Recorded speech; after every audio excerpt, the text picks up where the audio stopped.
Hello, NFL fantasy football fans. My name is Gary, aka the IDP Tipster, and I'm here to share my Week 14 IDP Waiver Wire picks.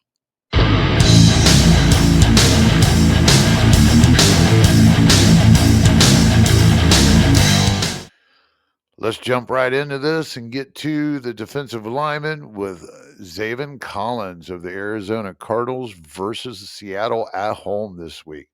I'm just going to point out something. This guy has been basically a T2, whether we want to admit it, all year. And he's got a T1 matchup with Seattle to begin with. And I'll point out that just 2 weeks ago in Seattle, he ended up with, I think it was his best game of 4 tackles. Probably, I think it was a tackle for a loss, but I do know there was a sack included. So we're going to go ahead and target him again here at home as a tier 2 player with a tier 1 matchup in a week where we got 6 teams on bye. Next up, we got Carl Granderson of the New Orleans Saints versus the Giants in New York City. Hey, Carl Granderson was a T1 guy last year. This year, he slipped down to T2, but I'm not worried about it. It has to do with his change in role and what New Orleans is doing with their youth movement. Anyhow, he is now the main anchor on that defensive line, at least as the pass rusher. And his matchup this week against the Giants is just so perfect.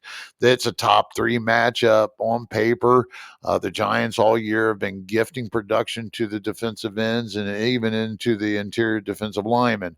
So I don't have any problems thinking that in this case, where we need to find somebody that's going to hit a tier 1 level, that Carl Granderson can't get that for us.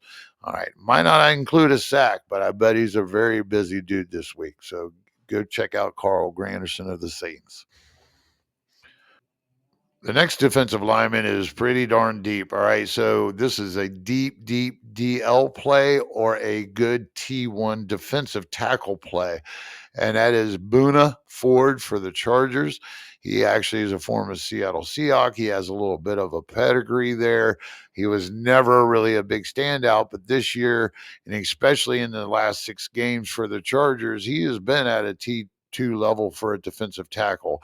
In that time period, he has 4 tackles for a loss. He has 3 sacks, and he's averaging about 4 tackles a game.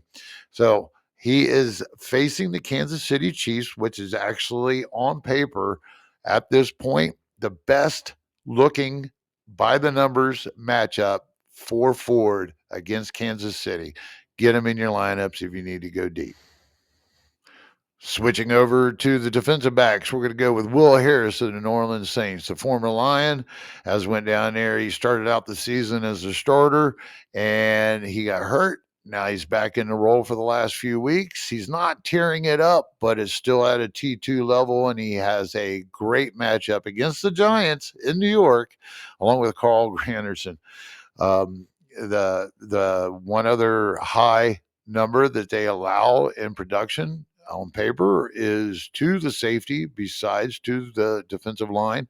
And Will Harris is sitting right there and probably on most even standard uh, waiver wires. So go check them out. It's all about the matchup, the guy that fits the bill, the starter, and the guy that's had a little bit of a track record for us. So Will Harris, first guy I'm probably looking at it versus the Giants if I'm needing a defensive back. My next guy up is Jalen Thomas of the Arizona Cardinals. This T1 guy from last year is only about a T2 this year, but Buda Baker, who was injured a little bit last year, has really taken off there, stood up there again this year and taken a lot of the production. All right, so we're just going to cut to the chase. They just played Seattle 2 weeks ago, and those numbers are so good on paper, even coming into that matchup, because it's been like this all season, that between Buda Baker, Jalen Thomas didn't play, but another rookie did. I think his name was Demarius or something, Tyler Demarius. Um, Between him and Buda Baker, they had like 22 tackles. All right. And I mean, it was even. It was like 8 for Buddha and then 10 or something crazy for the rookie that replaced Thompson. Thompson came back this past week. He didn't light it up, But the matchup here this week, getting his feet back underneath him, he's ready to roll against Seattle at home. And Jalen Thomas, man, I don't know. I said that about Will Harris. That's a tough pick because I know what Jalen Thomas is about. Now we're just going to go move. Now, moving right along to the linebackers, we're going to go first off Trevin Wallace of the Carolina Panthers against Philly this week, which is another top 10 matchup on paper, which you can understand. But I like this matchup, especially for him. And if you can get a hold of him, I think his will come into it'll happen. I just don't see how it's not going to happen. All right. So let's examine this. This rookie came in after Shaq Thomas. He became a starter after Shaq Thomas got hurt. Then Josie Jewell went down. He went over and took Josie Jewell's job while he was out, and he performed well enough, IDP wise, production wise, to fit the bill. And he was a hot pickup. Josie Jewell's been back for a little bit, so the guys fell off to the wayside, especially probably in standard leagues, where he's only averaging T2 numbers for the last few weeks. But with this matchup, let's think about this for a minute. We got Barkley, we got Got, Dot, Goddard, what the tight end, and it just happens to be that Wallace plays the weak side linebacker, which is a guy that's going in coverage all the time. So, who are the two favorite targets for Jalen Hurts, really? All right. And he's going to be supporting that run. They're going to be stacking that box, trying to stop Hurts from running, and Barkley's running. So I have no trouble thinking that Wallace is going to come out of this smelling like a rose. So go grab Wallace if you're looking for a T1 upside play this week. Next up is a little bit more shakier. Okay, Jerome Baker, the former Dolphin, is now in Tennessee. And by what I'm seeing, he basically got this job by default after Gibbons got hurt a couple of weeks ago. But he is definitely starting next to Murray this week. And he had for the last couple of weeks. He's getting his legs underneath him, learning this defense.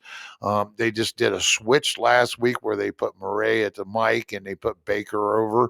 They may switch that back. I'm not concerned about that because he is basically the only other guy to be the second inside linebacker. The other depth players that they have left on this roster are nothing but special teamers. And I'd have to be shocked not to think that Baker doesn't come out of this game with 90% of the snaps versus the divisional rival Jaguars. So, Jerome Baker probably got dropped earlier in the year when Miami moved on, and as Baker has struggled through the season. But hey, productive by default counts in IDP. So go check out Baker if you need him. Next one up, I'm kind of excited about is Tampa Bay's KJ Britt slash JJ Russell. All right, now let's talk about this for a second because they're playing the Raiders, another top 10 matchup on paper. And here's what I really like about this. All right, Britt is a great play as a tier 2 guy with a tier 1 matchup if he plays. He got hurt last week. Russell came in, JJ Russell came in, which has been a backup for them all year and been the guy when Britt's been hurt before, or even Levante David, I think, went in and out of a couple of games. So here, the latest that I had seen, Britt's pretty iffy for this week. So your first move would be obviously to look at Britt and get Britt. If Britt is out, though, if he is declared out, and if he's not practicing, lean towards Russell. And I'll tell you what, this kid's got some gumption. All right. Every time he has gotten his chance to play his 20, 30% snaps, he has been productive in that point in time. Replacing Britt just last week, I think he got like 39% of the snaps or something, and he ended up with like 5 tackles, combined tackles. So, either one of these dudes, when it comes down to playing the Raiders, top 10 matchup, tier 1 matchup, tier 2 guy, they're probably sitting around and it would be perfect to insert when you're looking at 6 teams on bye. All right. My name is Gary, aka IDP Tipster. I'm old, I'm rusty, and I don't knock this out like I used to, but I want to wish you luck and see you maybe next week. Thank you for watching the IDP Plus YouTube network. If you enjoyed this video, give it a thumbs up and don't forget to subscribe to our channel. Be sure to tap the bell icon to get notified whenever we upload new content.